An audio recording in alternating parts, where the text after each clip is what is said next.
Is it wrong to hunt and kill animals for pleasure?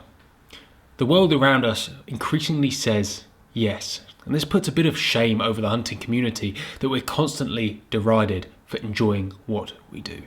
Today we're going to have a little look into psychology and the biology of why we enjoy what we do, and hopefully help justify it next time somebody asks you the question, why do you enjoy hunting and killing animals?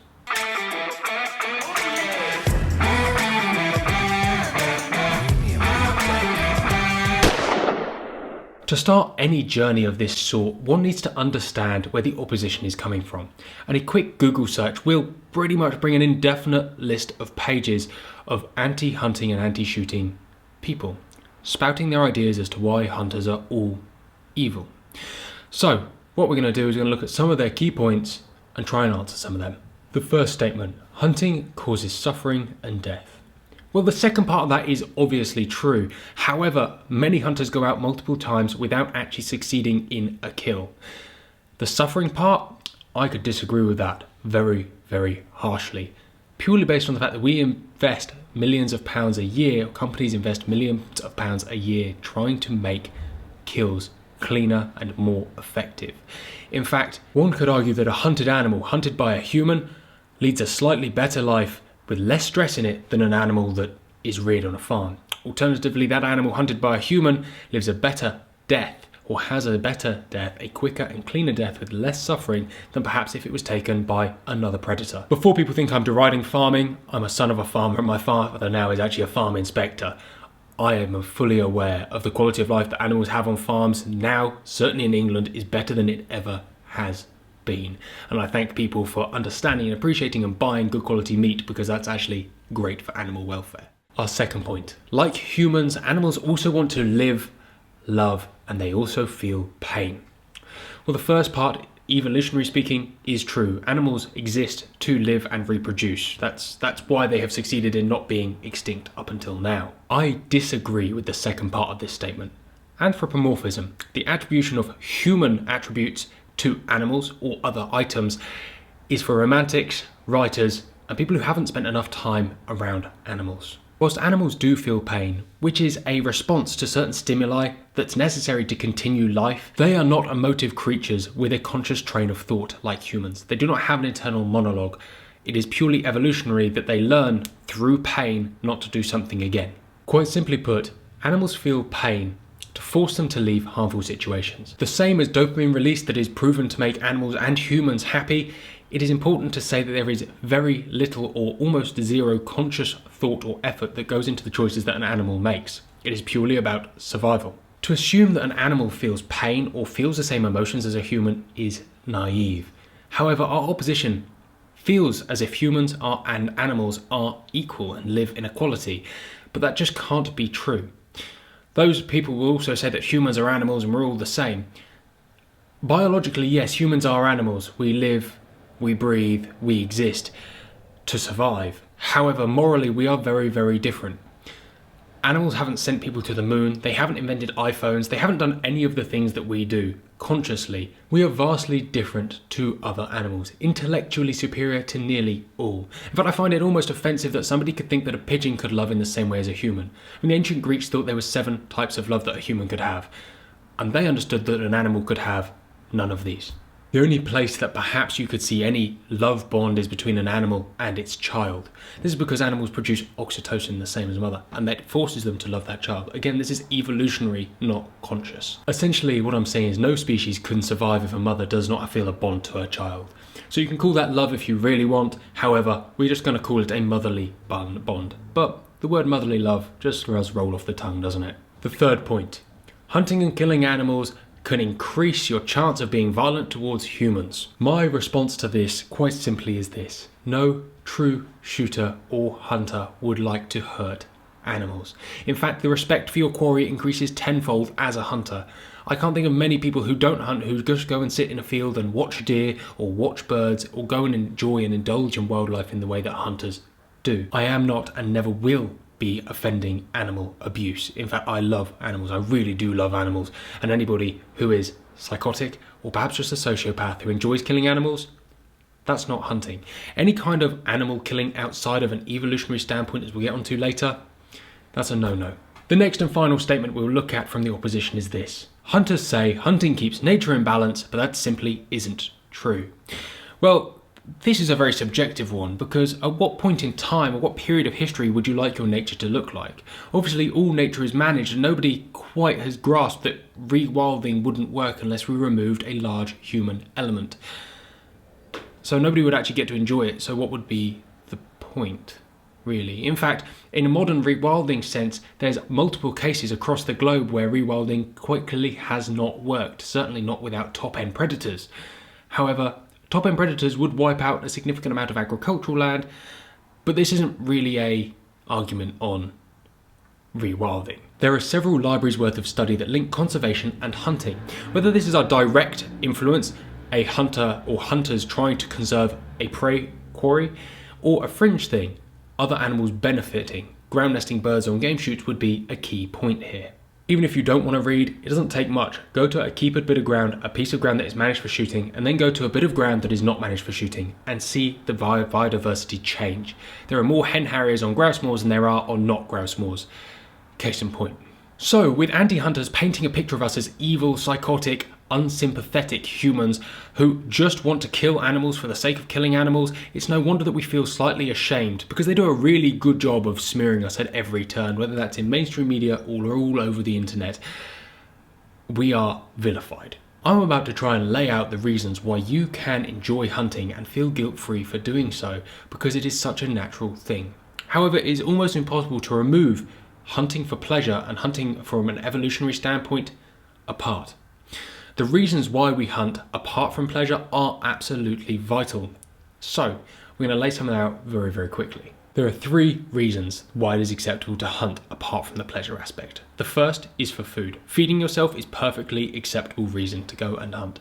The second is hunting for conservation. The ability to go and manage wildlife is something that we've been privileged enough to do for a few thousand years now. And without a human influence in the wild, it would probably take 1,000 years for it to return back to balance. Unfortunately, the human race is here to stay, so that's that.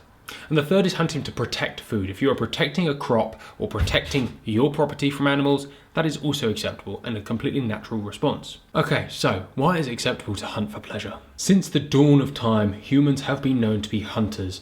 We are an omnivorous creature. As much as society has changed unrecognizable since the cave times, our brains really haven't that much. When humans were first developing, they needed to hunt in order to survive. The experience of hunting back then was very different to how it is now.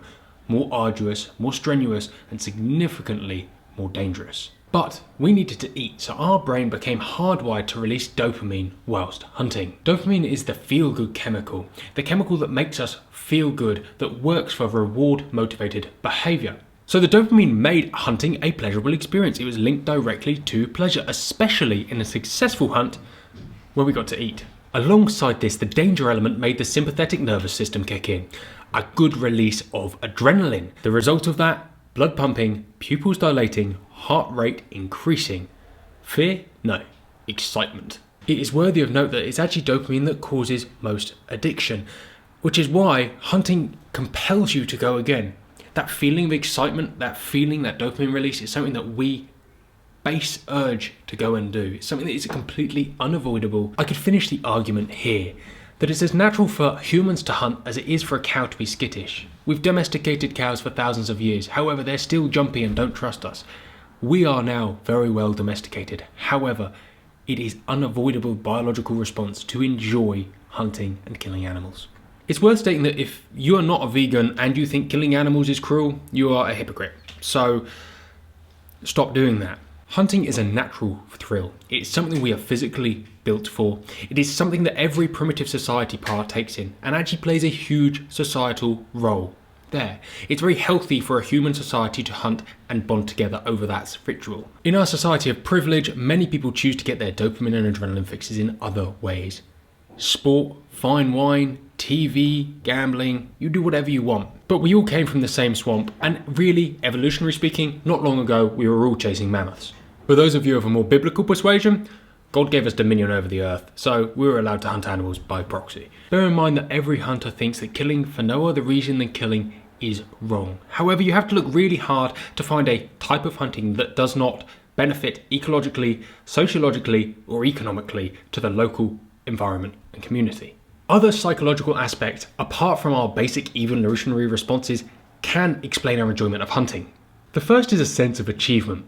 The sense of achievement one has through hunting is pretty easy to explain, isn't it? Going out and bringing home the bacon, quite literally, is quite a good feeling. Going out and achieving something, going out to control a population. If you get a herd of deer and manage them to produce a good, healthy herd, sense of achievement. You go out and just get some meat for the freezer, sense of achievement. If you go out and shoot some foxes to protect and conserve wildlife, sense of achievement. And that actually in itself is a thoroughly enjoyable feeling. Number 2, a sense of affiliation, brotherhood, friendship, community. Humans are communal animals, and a sense of belonging is really good psychologically for humans. In fact, it's proved to make us healthier mentally to be in a group. We are not solitary animals as much as we generally enjoy solitary time. It's not healthy to be alone all the time. So that sense of belonging that comes through being a hunter and being associated with hunters, regardless of whether they're next to you or halfway across the world, feels really good. Then there's the type of hunting that are actually just very social types of hunting, and most of the reason that people do them is for the social aspect. We enjoy that as much as the killing. However, it's the hunting and killing of animals that brings us together, that combined passion, sense of affiliation. Next is a sense of appreciation. The sense of appreciation and gratitude you get whilst hunting. The appreciation to the land, the gratitude to the land, to the animal, to your fellow hunters is something undescribable for those who haven't done it. I feel grateful for the opportunity every time I get hunting. I feel even more grateful when I have a successful hunt and manage to harvest an animal. And that in itself is a feeling worth going hunting for. All these 3 feelings allow you to feel a deeper connection to your food, to the land, to your fellow man, and that in itself makes for a better society. In fact, the feeling of gratitude is proven. You can actually exercise a gratitude muscle in your head to make you a more grateful person, to make society better. You will be a better interpersonal human if you feel gratitude more often. These things grow exponentially. So what I'm saying is if people felt more appreciation and gratitude in the world, if more people hunted, potentially, the better and nicer and more personable the world could be. I think all of the points that I've made throughout this explain why when one goes hunting, everybody will find it unavoidably enjoyable for one reason or another. I've never taken somebody hunting, even those who really didn't feel either way about it and they didn't enjoy it or miss it afterwards, because it is an enjoyable experience. The beauty of hunting is you don't even need to be involved in the killing aspect to enjoy it, because of that community aspect. It is all about wider than just killing one animal. But hey, does that make us dinosaurs? Well, I suppose yes it does, but I don't think there's anything wrong with exercising the base desires of human habits. No different to wanting to eat food, live in shelter, or want to procreate. All of these things are hardwired into our brains to be enjoyable. And that's why we find all of those things enjoyable. Is there a place for us in the modern world?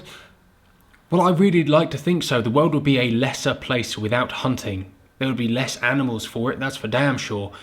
Because nobody wants to inject the amount of money needed into wildlife that hunters do. Nobody wants to put in those free hours. Nobody wants to go and look after rides, cut trees, look after nature for hunting. Nobody wants to control foxes for the sake of controlling foxes if it wasn't an enjoyable thing. Keeping the world in balance, keeping food on the tables, there's nothing wrong with that. But neither is anything wrong with just enjoying it for enjoyment's sake. However, morally, which is where humans are superior to other animals, is our moral aspect, it has to be linked to one of those 3 things I mentioned earlier on. To sum up, there is no world out there where hunting will not have a place. Whether that is done by hobbyists or professionals because governments don't think that people should enjoy it, it will be done. And it will be enjoyed because it is entirely unavoidable to enjoy hunting and killing animals.